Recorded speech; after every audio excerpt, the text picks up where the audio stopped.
ಶಿರಾನಗರದಲ್ಲಿರುವ ಪ್ರತಿಷ್ಠಿತ ವರ್ಧಮಾನ್ ಪಬ್ಲಿಕ್ ಸ್ಕೂಲ್ನಲ್ಲಿ ನಡೆದ ಗ್ರಾಜ್ಯುಯೇಷನ್ ಡೇ ಕಾರ್ಯಕ್ರಮವನ್ನು ಬೆಂಗಳೂರು ಉತ್ತರ ವಿಶ್ವವಿದ್ಯಾನಿಲಯದ ಕುಲಪತಿಗಳಾದ ಡಾಕ್ಟರ್ ಬಿಕೆ ರವಿ ಅವರು ಉದ್ಘಾಟಿಸಿದರು.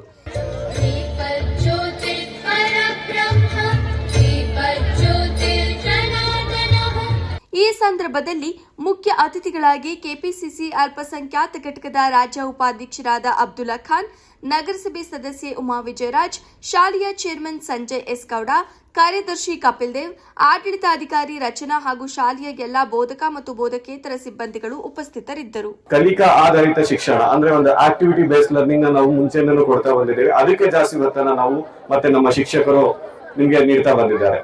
ಕೆಲವರು ಎಷ್ಟೋ ಜನ ಪೇರೆಂಟ್ಸ್ ಗಳು ನಮ್ಮ ಹತ್ರ ಬಂದು ಹೇಳ್ತಾ ಇದ್ರಿ, ನಮ್ಮಲ್ಲಿ ಏನು ನಮ್ಮ ಮಗ ರೈಟಿಂಗ್ ಬರೆಯೋದಿಲ್ಲ ಅಥವಾ ಓರಲ್ ಅಲ್ಲಿ ಸ್ಟ್ರಾಂಗ್ ಇಲ್ಲ ಅಂತ. ನಾವು ಪ್ರತಿಯೊಬ್ಬರಲ್ಲಿ ಹೇಳೋದಷ್ಟು ನಮ್ಮಲ್ಲಿ ಆಕ್ಟಿವಿಟಿ ಬೇಸ್ಡ್ ಲರ್ನಿಂಗ್ ಕಡೆ, ಸ್ಕಿಲ್ ಬೇಸ್ಡ್ ಲರ್ನಿಂಗ್ ಕಡೆ ನಾವು ಜಾಸ್ತಿ ಒತ್ತನ್ನ ನೀಡ್ತಾ ಇರೋದ್ರಿಂದ ಎಸ್ ಆಫ್ ಕೋರ್ಸ್ ನಿಮ್ಮ ಒಂದು ಮಗುದು ರೈಟಿಂಗ್ ಆಗಿರ್ಬೋದು ಅಥವಾ ಓರಲ್ ಆಗಿರ್ಬೋದು ಅಷ್ಟು ಸ್ಟ್ರಾಂಗ್ ಮಾಡ್ಲಿಕ್ಕೆ ನಾವು ಸ್ವಲ್ಪ ಕಷ್ಟ ಆಗ್ಬೋದು. ಬಟ್ ಆದ್ರೂ ಸಹ ನಮ್ಮ ಎಲ್ಲ ಒಂದು ಟೀಚರ್ಸ್ ಅದಕ್ಕೆ ಪ್ರಯತ್ನವನ್ನ ನೀಡ್ತಾ ಬಂದಿದ್ದಾರೆ.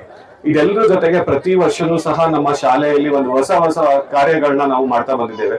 ಇತ್ತೀಚೆಗೆ ನಮ್ಮ ಅಡ್ಮಿನಿಸ್ಟ್ರೇಟರ್ ಈ ಆನ್ಯುವಲ್ ರಿಪೋರ್ಟ್ ಅಲ್ಲಿ ನಿಮ್ಗೆ ಹೇಳಿದ್ರು, ನಾವು ಇತ್ತೀಚೆಗೆ ಒಂದು ಹಳ್ಳಿಯ ವಾತಾವರಣನ ಇಂಟ್ರೊಡ್ಯೂಸ್ ಮಾಡಿಸ್ಬೇಕು ಅಂತ ಎಲ್ಲಿಯೂ ಗ್ರಾಮಕ್ಕೆ ನಾವು ನಮ್ಮ ಮಕ್ಕಳನ್ನ ಕರ್ಕೊಂಡು ಹೋಗಿದ್ವಿ. ಅಲ್ಲಿ ಹಳ್ಳಿಯ ವಾತಾವರಣ ಯಾವ ರೀತಿ ಇರುತ್ತೆ, ಅಲ್ಲಿ ಗ್ರಾಮ ಪಂಚಾಯತಿ ಆಫೀಸ್ ಯಾವ ರೀತಿ ಇರುತ್ತೆ, ಮತ್ತೆ ಅಲ್ಲಿಯ ಜನಜೀವನ ಯಾವ ರೀತಿ ಇರುತ್ತೆ ಪ್ರತಿನಿತ್ಯ ಅನ್ನೋದ್ರ ಬಗ್ಗೆ ಆ ಮಕ್ಕಳಿಗೆ ಒಂದು ಆ ಬಾಂಧವ್ಯ ಇತ್ತು ನಮ್ಮಲ್ಲಿ. ಸೊ ಇವತ್ತೇನಾಗ್ಬಿಟ್ಟಿದೆ, ನ್ಯೂಕ್ಲಿಯಸ್ ಫ್ಯಾಮಿಲಿಗಳಾಗಿರ್ತಕ್ಕಂಥ ಸಂದರ್ಭದಲ್ಲಿ ಅಪ್ಪ ಅಮ್ಮ ಇಬ್ರು ಅನಿವಾರ್ಯವಾಗಿ ದುಡಿಬೇಕಾದಂತ ಪರಿಸ್ಥಿತಿ ಬಂದಿರುವಂತ ಸಂದರ್ಭದಲ್ಲಿ ಮಕ್ಕಳ ಕಡೆ ಗಮನ ಕೊಡ್ತಕ್ಕಂಥದ್ದು ಕಡಿಮೆ ಆಗ್ತಿದೆ. ಇದು ಬಹಳ ಆತಂಕಕಾರಿ ಬೆಳವಣಿಗೆ. ಇದು ಸಿರಾ ಆಗ್ಬೋದು, ಬೆಂಗಳೂರು ಆಗ್ಬೋದು, ಮೈಸೂರು ಆಗ್ಬೋದು, ಹುಬ್ಳಿ ಆಗ್ಬೋದು, ಗುಲ್ಬರ್ಗ ಆಗ್ಬೋದು, ಇಡೀ ಕರ್ನಾಟಕ, ಇಡೀ ದೇಶದಲ್ಲಿ ಆಗ್ತಾ ಇರ್ತಕ್ಕಂಥದ್ದು ಬಹಳ ಎಚ್ಚರ. ಗೌಡ್ರು ಹೇಳಿದ ಒಂದು ಮಾತು, ತಂತ್ರಜ್ಞಾನದ ಬಗ್ಗೆ ಬಹಳ ಎಚ್ಚರಿಕೆ ಇರಲಿ. ಅಪ್ಪ ಅಮ್ಮ ಏನ್ ಮಾಡ್ತೀವಿ, ನಾವೆಲ್ಲ ಸಣ್ಣ ಹುಡುಗರು ಇರ್ಬೇಕಾದ್ರೆ ತುತ್ತನ್ನ ತಿನ್ಲಿಲ್ದ್ರೆ ನಮ್ಮ ಅಜ್ಜಿ ಕರ್ಕೊಂಡು ಹೋಗೋಳು ಹೊರಗೆ, ಚಂದ ಮಾಮ ಓಡಿ ಬಾ, ನೋಡತಮ್ಮ ಅಲ್ಲಿ ಚಂದ ಮಾಮ ಬಂದ, ಚಂದ ಮಾಮ ಅಂತ ಬಾಯ್ಗೆ ತುರ್ಕೊಳ್ಳೋ. ಇವಾಗ ಏನಿಲ್ಲ, ನಮ್ಮ ಅಪ್ಪ ಅವುಗಳು ಮೊಬೈಲ್ ಕೊಟ್ಬಿಟ್ಟು, ಮೊಬೈಲ್ ಕೊಡಿದ್ರೆ ಮಕ್ಕಳು ಊಟನೇ ಮಾಡಲ್ಲ. ಮೊಬೈಲ್ ನೀವು ಕೊಡದಿದ್ರೆ ಮಕ್ಕಳು ಊಟನೇ ಮಾಡಲ್ಲ.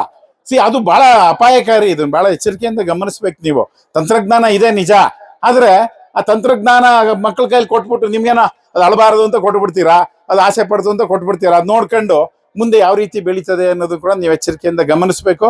ಮತ್ತೆ ವಿಶೇಷವಾಗಿ ನೈತಿಕತೆ, ನೀವು ಸ್ಕಿಲ್ ಬೆಳೆಸ್ರಿ, ಏನ್ ಬೇಕಾದ್ರೂ ಹೇಳ್ಕೊಡಿ, ಎಷ್ಟೇ ಅವ್ರಿಗೆ ತಯಾರಿ ಮಾಡಿ, ಆದ್ರೆ ನೈತಿಕತೆ ಇದೆಯಲ್ಲ, ನಮ್ ಕಾಲದಲ್ಲಿ ಮಾರಲ್ ಸೈನ್ಸ್ ಇರ್ತಿತ್ತು. ನೈತಿಕತೆ ನೀವು ಹೇಳ್ಕೊಡದೆ ಹೋದ್ರೆ, ನೈತಿಕತೆ ಅಂದ್ರೆ ಯಾವುದು ಸರಿ, ಯಾವುದು ತಪ್ಪು, ಏನ್ ಮಾಡ್ಬೇಕು, ಏನ್ ಮಾಡಬಾರ್ದು, ಈ ಮಾತೃದೇವೋ ಭವ, ಪಿತೃದೇವೋ ಭವ, ಆಚಾರ್ಯ ದೇವೋ ಭವ ಅಂತ ಬಹಳ ಮುಖ್ಯ. ಅದು ಇದು ಬರೀ ಪ್ರೀ ಸ್ಕೂಲ್ ಲಿಮಿಟ್ಸ್ ನಾಗೆ ನೀವು ಇರೋದು. ನಿಮ್ಮಂತ ಒಳ್ಳೆ ಗ್ರಾಜುಯೇಷನ್ ಮತ್ತೆ ಒಳ್ಳೆ ಗ್ರಾಜುಯೇಟ್ ಆಗಿ ಒಳ್ಳೆ ಎಜುಕೇಶನ್ ಪಡೆದುಕೊಂಡು ಇರೋರು ನೀವು ವ್ಯಕ್ತಿ, ದೊಡ್ಡ ವ್ಯಕ್ತಿತ್ವ ನಿಮ್ದು. ಪ್ರೀ ಸ್ಕೂಲ್ ಬಿಟ್ಟು ನೀವು ಸ್ವಲ್ಪ ಮೇಲೆ ಬರ್ರಿ, ಇನ್ನು ಉನ್ನತ ಮಟ್ಟದಲ್ಲಿ ಈ ವರ್ಧಮಾನ್ ಅನ್ನು ತಗೊಂಡು ಹೋಗ್ರಿ. ಯಾಕಂದ್ರೆ ನಮ್ಮ Sira, there is no limit for Sira. In future 2-3 ವರ್ಷದಲ್ಲಿ ನಮ್ಮ ಶಿರಾ ಯಾವ ರೀತಿ ಹೋಗುತ್ತೆ, ಎಲ್ಲೋ ಹೋಗುತ್ತೆ ಅಂತ ಅದು ಹಿಡಿಯೋಕ್ಕೆ ಸಾಧ್ಯ ಆಗ್ತಾ ಇಲ್ಲ. ಬಿಕಾಸ್ ಎಲ್ಲ ನಮ್ಮ ಗ್ರಾಮಾಂತರದಿಂದ ಎಲ್ಲ ಶಿರಕ್ ಬರ್ತಾ ಇದ್ದಾರೆ. ಆಮೇಲೆ ಬೇರೆ ಸ್ಟೇಟ್ಸ್ ಇಂದ, ಡಿಸ್ಟ್ರಿಕ್ಟ್ಸ್ ಇಂದ ಎಲ್ಲ. ಫಾರ್ ಎಕ್ಸಾಂಪಲ್ ಈಗ ಇಂಡಸ್ಟ್ರಿಯಲ್ ಏರಿಯಾ ಆಗಿ ದೊಡ್ಡ ಮಟ್ಟದಲ್ಲಿ ಇಂಡಸ್ಟ್ರಿಯಲ್ ಜಾಬ್ ಕ್ರಿಯೇಟ್ ಆಗ್ತಾ ಇದೆ. ಹಾಗಾಗಿ ಎಲ್ಲರೂ ಜಾಬ್ ಸಿಗ್ತಾ ಇದೆ, ಆಮೇಲೆ ಎನ್ವಿರಾನ್ಮೆಂಟ್ ಸಿಗ್ತಾ ಇದೆ ಅಂತ ಶಿರಾ ಪ್ರಿಫರ್ ಮಾಡ್ತಾರೆ. ಹಾಗಾಗಿ ನನ್ನ personal request to Sanjay sir, please go ahead. ನಮ್ಗೆ ಒಂದು ಸೇವೆ ಒಳ್ಳೆ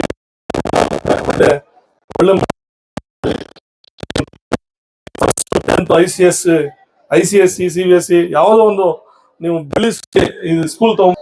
ಈ ಹೂವಲ್ಲಿ ಇದನ್ನ ಬೆಳಿಬೇಕು ಅಂದ್ರೆ ಒಂದು ಬೀಜವನ್ನಷ್ಟೇ ಬಿತ್ತುತ್ತೀವಿ ನಾವು. ಆದ್ರೆ ಅದಕ್ಕೆ ಆರೈಕೆಯನ್ನ ನೀರ್ ಹಾಕ್ತಿವಿ, ಗೊಬ್ಬರ ಹಾಕ್ತಿವಿ, ಕರೆಕ್ಟ್ ಆಗಿ ಸೂರ್ಯನ ಬೆಳಕು ಎಲ್ಲಾನು ನಾವು ಕೊಡ್ತಾ ಇಲ್ಲ, ಅದು ಪ್ರಕೃತಿ ಕೊಡ್ತಾ ಇದೆ. ಆದ್ರೆ ಈ ಎಲೆಗಳು, ಈ ಹೂವಿನ ಎಲೆಗಳು ಇಲ್ಲಿಲ್ಲೇ ಜೋಡಿಸ್ಬೇಕು. ಯಾರಾದ್ರೂ ಜೋಡಿಸ್ತೀರಾ? ಇದನ್ನ ಯಾರಾದ್ರೂ ಜೋಡಿಸಿರ್ತೀವ? ಇಲ್ಲ. ಸೊ ಪ್ರಕೃತಿ ಜೋಡಿಸಿದೆ. ಇದಕ್ಕೇನ್ ಬೇಕೋ ಅದನ್ನ ಅಷ್ಟೇ ಬಿಟ್ರೆ, ಇದನ್ನ ನೀನ್ ಇಲ್ಲ ಈ ಎಲೆ ಗೆಳಿದ್ರೆ ಅದು ಪೂರ. ಆದ್ರೆ ನಾವು ಮಕ್ಕಳಿಗೆ ಏನ್ ಮಾಡ್ತಾ ಇದ್ದೀವಿ, ನಮ್ಮ ಮಕ್ಕಳು ಪಕ್ಕದ ಮನೆ ಮಗು 99% ತೆಗಿತಿದೆ, ನನ್ ಮಗುನು ತೆಗಿಬೇಕು. ಆದ್ರೆ ಆ ಮಗುಗ್ ಸಿಗ್ತಿರೋ ಅಂತ ಪೋಷಣೆ ನಮ್ಮ ಮಕ್ಳಿಗೆ ಸಿಗ್ತಿದ್ಯಾ? ಆ ಕೊಡ್ತಿರೋ ಅಂತ ಫೆಸಿಲಿಟಿ ನಾವು ಕೊಡ್ತಿದೀವಾ? ಆ ಮಕ್ಳು ಬೆಳೆದಿದ್ದಷ್ಟು ಫ್ರೀಯಾಗಿ ನಾವು ಬೆಳೆಸ್ತಾ ಇದ್ದೀವಾ? ಯೋಚನೆ ಮಾಡ್ಬೇಕಲ್ವಾ? ಪರ್ಸೆಂಟೇಜ್ ಇಂದ ನಾವೇನಿಲ್ಲ, ಏನು ಕಲಿಯಕ್ಕಾಗಲ್ಲ ಮಕ್ಕಳು. ಇವತ್ ಪರ್ಸೆಂಟೇಜ್ ಮಾರ್ಕ್ಸ್ ಕಾರ್ಡ್ ಅಷ್ಟೇ ಬರ್ತಾ ಇದೆ. ಅದೇ ಮಗು ಚಿಕ್ಕಂದಿಂದ ಸಬ್ಜೆಕ್ಟ್ ನ ತಿಳ್ಕೊಂಡ್ರೆ ಕೊನೆವರೆಗೂ ಉಳ್ಕೊಳ್ಳುತ್ತೆ. ಯಾವತ್ತು ನಾವು ಮಕ್ಕಳಲ್ಲಿ, ಈಗಿನ ಮಕ್ಕಳಿಗಂತೂ ಯಾವುದೇ ಕಾರಣಕ್ಕೂ ಓದ್ರಿ ಅಂತ ಹೇಳೋದಕ್ಕಿಂತ ಫಸ್ಟ್ ಅವ್ರ ಜೊತೆ ನಾವು ಒಂದು ಬುಕ್ ಹಿಡ್ಕೊಂಡ್ ಕುತ್ಕೊಂಡ್ರೆ ಸಾಕು, ಮೊಬೈಲ್ ನ ಆಟೋಮೆಟಿಕ್ ಆಗಿ ಮಕ್ಕಳು ಬಿಟ್ಬಿಡ್ತಾರೆ. ದಯವಿಟ್ಟು ಯಾರು ಕೂಡ ಮಕ್ಕಳಿಗೆ ಪ್ರೆಷರ್ ಹಾಕ್ಬೇಡಿ, ಅವ್ರನ್ನ ಫ್ರೀಯಾಗಿ ಬೆಳೆಯೋದಕ್ ಬಿಡಿ. ಯಾಕಂದ್ರೆ ನಾವೆಲ್ಲರೂ ದೇವ್ರನ್ನ ನಂಬ್ತೀವಿ.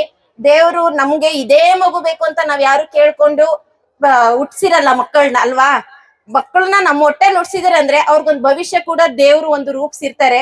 ಮಕ್ಕಳಿಗೆ ಏನ್ ಬೇಕು, ಎಷ್ಟು ಪೋಷಣೆ ಬೇಕು, ಎಷ್ಟು ಆರೈಕೆ ಬೇಕು ಅಷ್ಟ್ ಮಾತ್ರ ಕೊಡ್ತಾ ಅದಕ್ ತಕ್ಕನಾದಂತ ಪ್ರೀತಿ, ಮನೆಯ ವಾತಾವರಣ ಕೂಡ ಮಕ್ಕಳು ತುಂಬಾ ಇಂಪಾರ್ಟೆಂಟ್ ಆಗುತ್ತೆ. ಈಗ ನಮ್ಮ